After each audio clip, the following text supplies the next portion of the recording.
वसमतच्या राजकारणात आज मोठा राजकीय भूकंप. मागील अनेक दिवसापासून चर्चेत असलेल्या पक्षप्रवेशाला अखेर मुहूर्त लागला असून मुंबई येथे भाजपचे प्रदेश अध्यक्ष रवींद्र चव्हाण यांच्या उपस्थित हा भव्य सोहळा पार पडला. मराठवाड्यातील ज्येष्ठ नेते तथा माजी मंत्री जयप्रकाश दांडेगावकर यांचे सुपुत्र आतिश जयप्रकाश दांडेगावकर यांनी तब्बल 4000 समर्थकासह भारतीय जनता पार्टीमध्ये अधिकृत प्रवेश केला आहे. प्रधानमंत्री नरेंद्र मोदी, मुख्यमंत्री देवेंद्र फडणवीस यांच्या विकासाभिमुख नेतृत्वाने प्रेरित होऊन हा निर्णय घेतल्याचे यावेळी सांगण्यात आले. हिंगोली जिल्ह्यातील राष्ट्रवादी शरद पवार गटासाठी हा मोठा धक्का मानला जात आहे. पक्षप्रवेशावेळी वसमतचे तालुका अध्यक्ष दौलत हुंबाड, औंढा नागनाथचे तालुका अध्यक्ष रमेश सानप, जिल्हा सरचिटणीस प्राध्यापक गणेश कंबळू, माजी नगराध्यक्ष विजय कडतन, प्रदेश सरचिटणीस रत्नमाला शिंदे यासह अनेक पदाधिकारी व कार्यकर्त्यांनी भाजप परिवारात पक्षप्रवेश केला. यावेळी आमदार तानाजी मुटकुळे, माजी आमदार प्रज्ञाताई सातव, भाजपचे हिंगोली जिल्हाध्यक्ष गजानन घुगे, नांदेड उत्तर ग्रामीणचे जिल्हाध्यक्ष किशोर देशमुख, मुख्य प्रवक्ता नवनाथ बन यासह मान्यवरांची उपस्थिती होती. आता प्रश्न असा आहे की वसमतमध्ये आतिश दांडेगावकर यांच्या या एंट्रीमुळे भाजपला नवसंजीवनी मिळणार का, की हा डाव थेट राष्ट्रवादीचे आमदार राजूभाई नवघरे यांना राजकीय आव्हान देण्यासाठी आखण्यात आला आहे.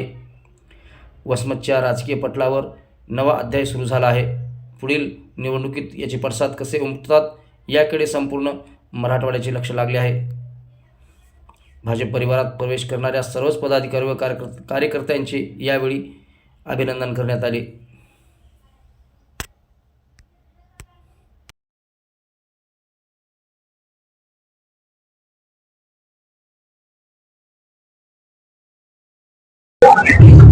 जगातल्या सर्वात मोठ्या पक्षामध्ये प्रवेश करताना आज खूप आनंद होत आहे.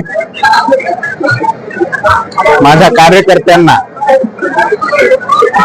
योग्य तो न्याय इथे मिळेल, योग्य तो न्याय मी भारतीय जनता पार्टीच्या माध्यमातून त्यांना देऊ शकेल असं मला निश्चितच इथे खात्री वाटते.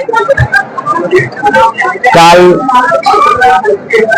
आम्ही सगळेजण आमच्या मतदारसंघातून निघून मुंबई इथं आलेलो आहोत.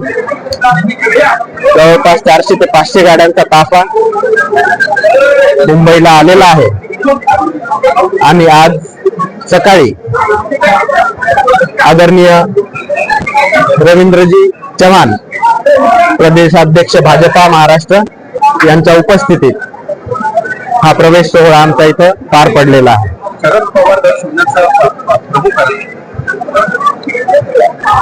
माझ्या कार्यकर्त्यांशी जेव्हा विविध बैठका घेऊ, त्यांच्याशी चर्चा करून जेव्हा